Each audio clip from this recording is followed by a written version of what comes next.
En el mundo hay historias que con dificultad llegan a los titulares de las noticias, relatos que se disuelven entre diagnósticos, de los que se desconocen los hechos y que simplemente se abordan desde las etiquetas clínicas. Esta es una de esas historias.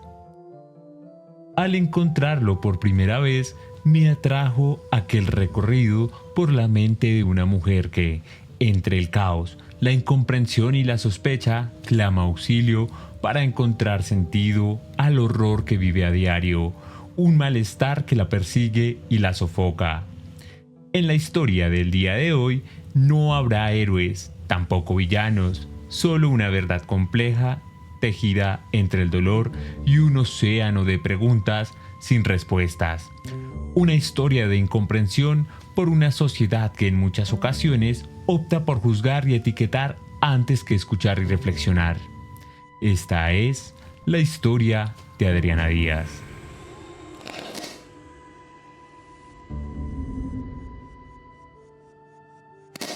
Te presento a Adriana Angélica Díaz Núñez.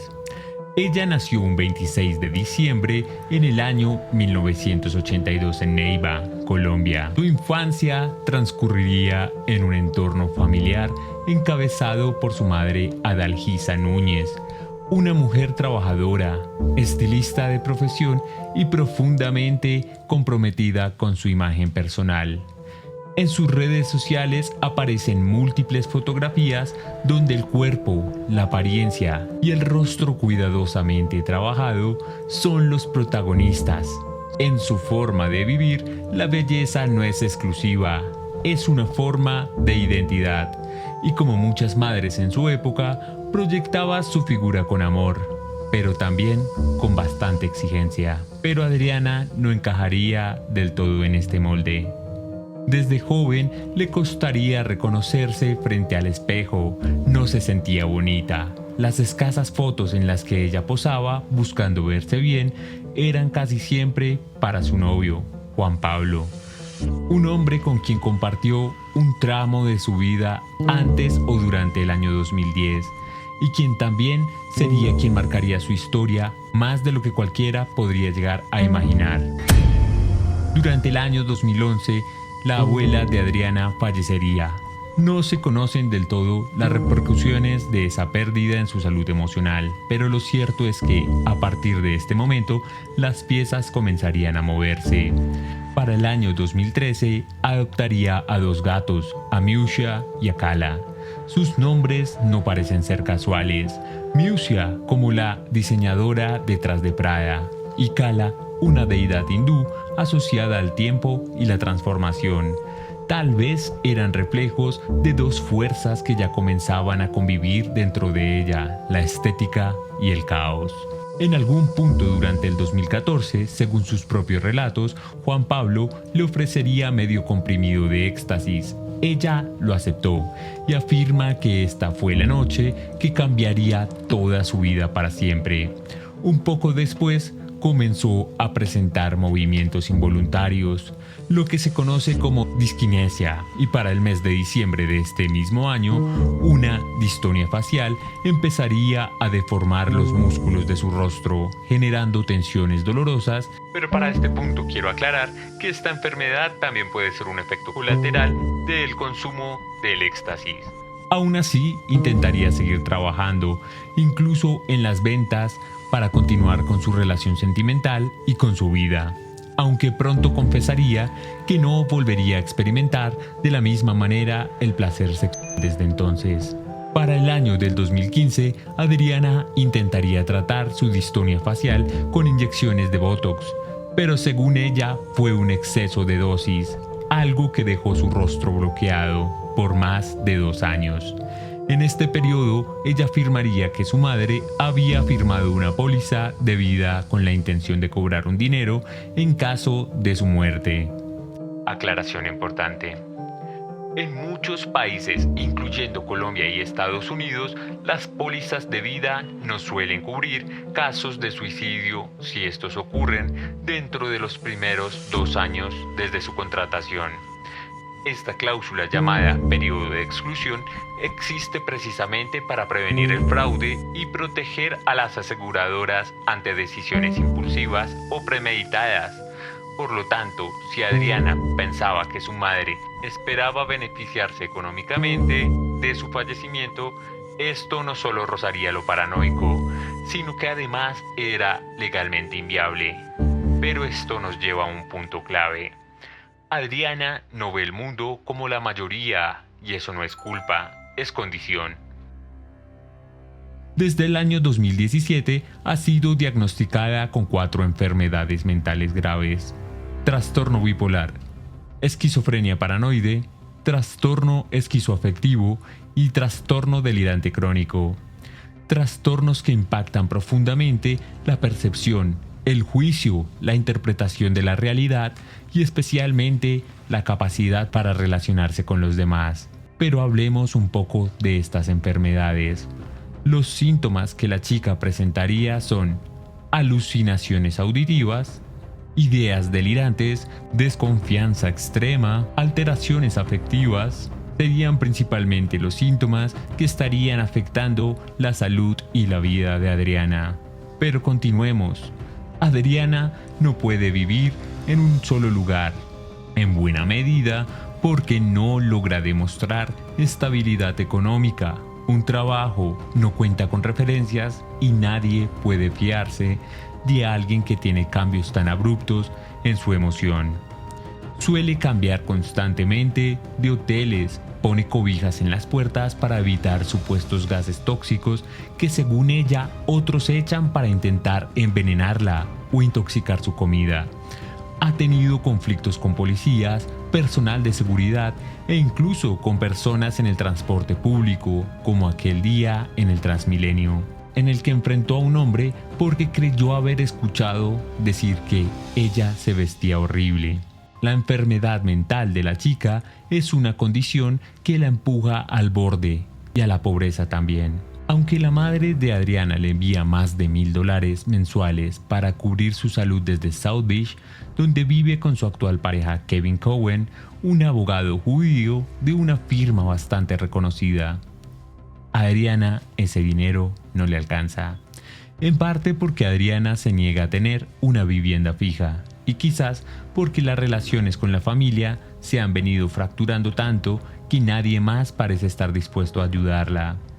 Y aunque su madre se ha mantenido firme, pagándole clínicas, escuchando sus gritos y visitándola cuando ha sido hospitalizada, Adriana solo encuentra en ella un espejo distorsionado, una mujer que exhibe belleza, socializa con otros, sonríe frente a una cámara, mientras ella, su propia hija, se desmorona silenciosamente bajo la mirada pública en medio de la calle.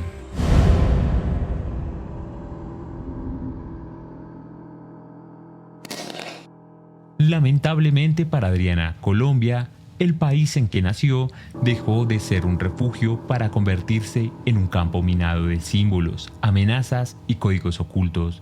Desde su mundo interno, cada esquina parece hablarle, no con palabras, sino con signos, gestos, muecas, combinaciones de letras, colores y números que la amenazan constantemente. Invadida por el delirio, ella traduce todo esto como una ofensa, advertencia o humillaciones personales. Cuando ella ve una placa con las letras como THS, no piensa que son simples coincidencias alfanuméricas, las interpreta como mensajes crípticos dirigidos hacia ella. Trash, basura, porque en su mente no hay coincidencias, solo conspiraciones encubiertas. Escucha y distorsiona las conversaciones ajenas. Si ve el número 24 o el 42, lo asocia con la muerte, como si fueran códigos proféticos diseñados para torturarla. Las bolsas de supermercado, abandonadas en una acera, pueden tener para otros un valor nulo, pero para Adriana significan otra cosa, una orden velada de que debería ponerse en la cabeza y asfixiarse. Es que siente que hay una fuerza externa, superior, constante que le está diciendo todo el tiempo lo que debe hacer. Estos síntomas no son imaginarios ni voluntarios, son parte de un trastorno delirante crónico. un diagnóstico que se le dio en Colombia y que refuerza sus antecedentes de esquizofrenia paranoide y de trastorno esquizoafectivo.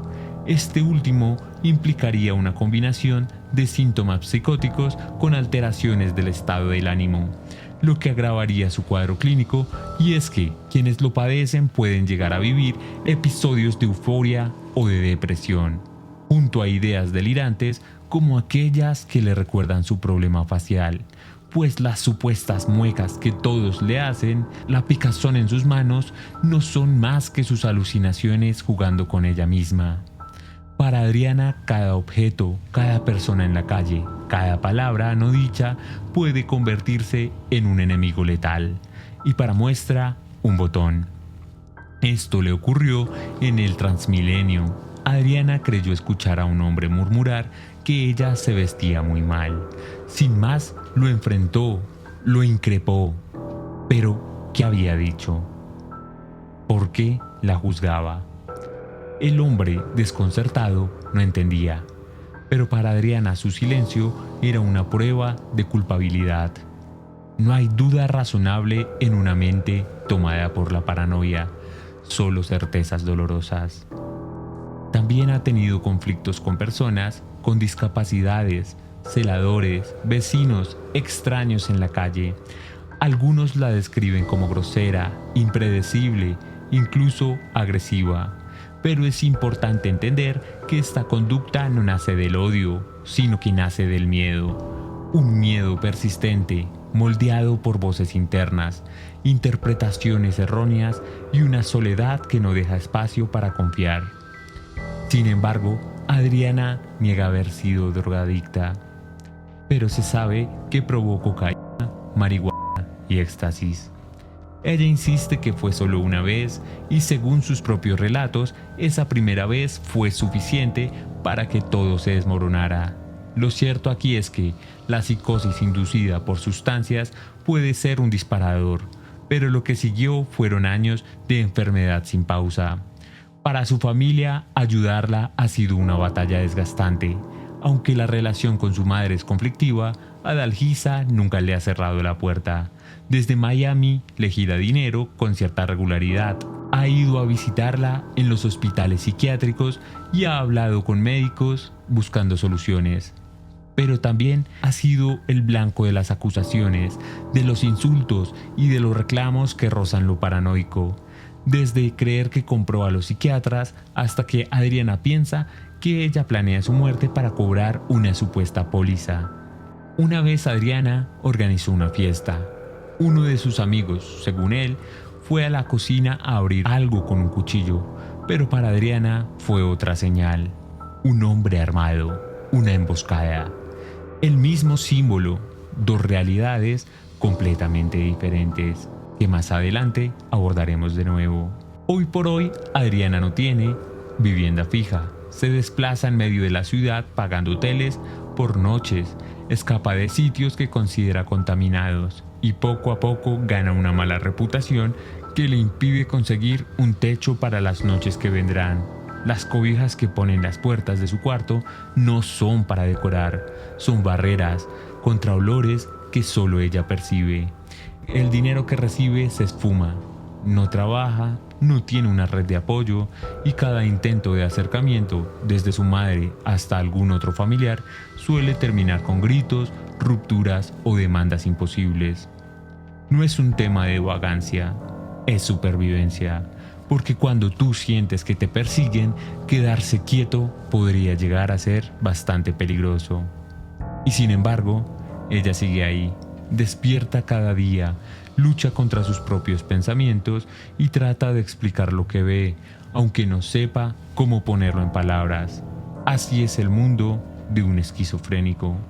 Un mapa sin brújula, un idioma sin diccionario, una batalla silenciosa en donde los enemigos invisibles no siempre están afuera, sino que habitan dentro de su cabeza.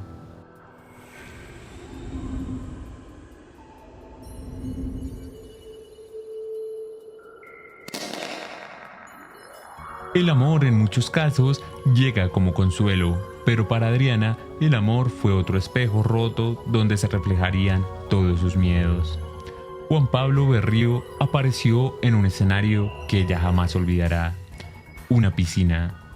Este lugar aparentemente inocente quedaría cincelado en la memoria como un umbral en donde ocurriría su transformación, un sitio donde algo mágico en su corazón comenzaría, pero también en donde su mente se quebraría.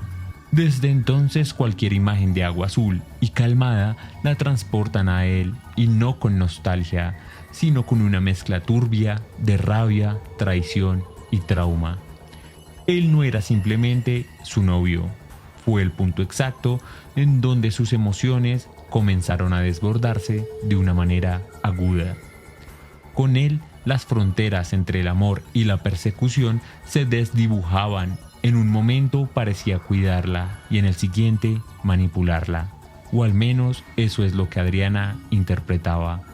Porque cuando vives con un trastorno esquizoafectivo o delirante, la duda nunca es pasajera, es corrosiva. Ella comenzó a sentir que Juan Pablo la vigilaba, que hablaba con otros sobre ella, que la humillaba en secreto. Y aunque no se puede verificar la veracidad de estos hechos, lo que sí es innegable es el peso emocional que él tuvo en su mundo interno. Todo lo que no se dijo, todo lo que ella percibió sin pruebas tangibles, terminó siendo real para ella. A partir de esta relación, la desconfianza se convertiría en costumbre. No volvería a mirar a ningún hombre de la misma manera. Cualquier muestra de afecto podría ser una trampa, cualquier conversación una burla disfrazada. Juan Pablo fue, en su cabeza, la figura que confirmó su sensación de que todos están en su contra, incluso quienes aseguraban quererla. Adriana solía tener una forma de hablar elegante, incluso era bastante dulce, pero tras Juan Pablo, esta voz se tornó filosa. Ya no preguntaba, acusaba. Ya no dudaba, sentenciaba. No es solo que haya cambiado la forma de expresarse, cambió su forma de vivir las relaciones, porque cuando alguien con un trastorno psicótico sufre una traición, real o interpretada, el impacto no es solo emocional, es estructural. Se derrumba todo el edificio de la realidad y se reemplaza por otro, en donde todo se vuelve una constante amenaza. A veces en medio de su crisis aún habla de él. Asegura que fue el cómplice de quienes quieren verla caer. Otras veces lo ignora, como si nunca hubiese existido, pero luego lo recuerda al ver algún vestigio que la lleve a él, aunque en realidad no hay nada que mirar. Y entonces es cuando vuelve la tormenta. No sé cuánto daño le haya causado realmente Juan Pablo, ni si lo hizo de forma intencional, pero en el mundo de Adriana su huella quedó marcada, porque la psicosis no necesita pruebas para crear enemigos, y el corazón de alguien que ya ha sido herido no distingue bien entre el pasado y el presente. Juan Pablo no está, ya no hay contacto, ya no hay palabras, pero para Adriana él aún vive como una grieta invisible que atraviesa todo intento de volver a confiar.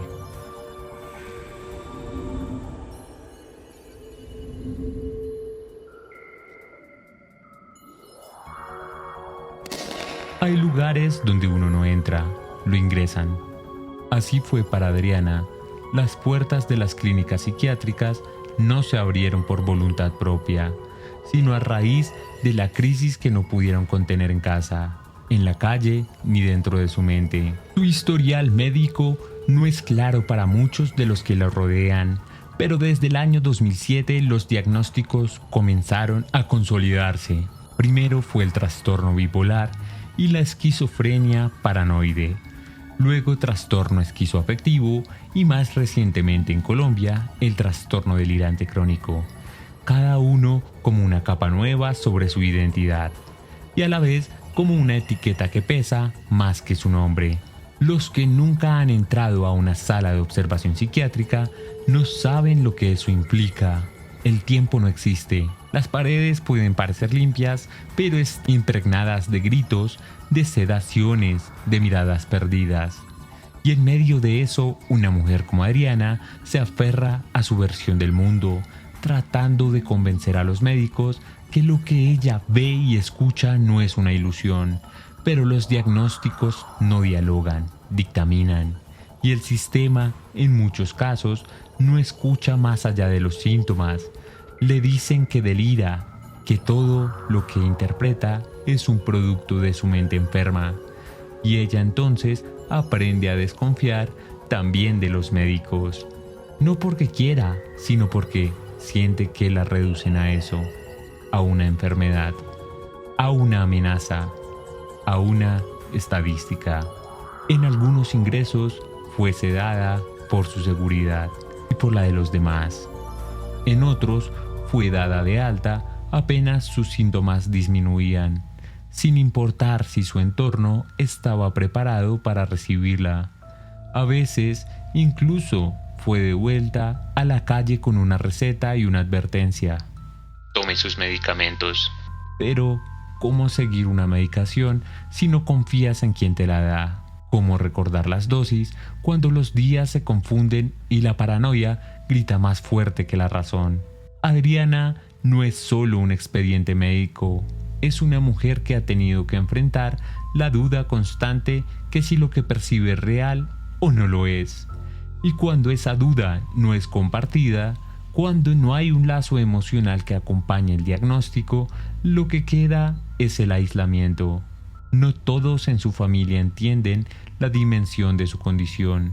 Algunos la ven como problemática, malagradecida, agresiva, pero no ven la antesala de eso, la desesperación de sentirse sola, juzgada y acorralada por voces que no se callan nunca. Su madre, pese a todo, ha estado allí, la ha acompañado siempre, ha firmado papeles y ha sostenido sus cosas. Ha vuelto a casa con el vacío de no poder hacer nada más, y aún así le envía dinero, le contesta las llamadas y espera que algún día todo mejore. Las instituciones psiquiátricas han intentado contenerla, estabilizarla, pero contener no es lo mismo que comprender, y Adriana desde hace años busca algo más que medicamento, y es en medio de su soledad, como mecanismo de defensa, que ella sube estos videos, pues según ella, cuando hace estos videos no se siente sola, porque algún ser humano que la entiende y la comprende la está mirando.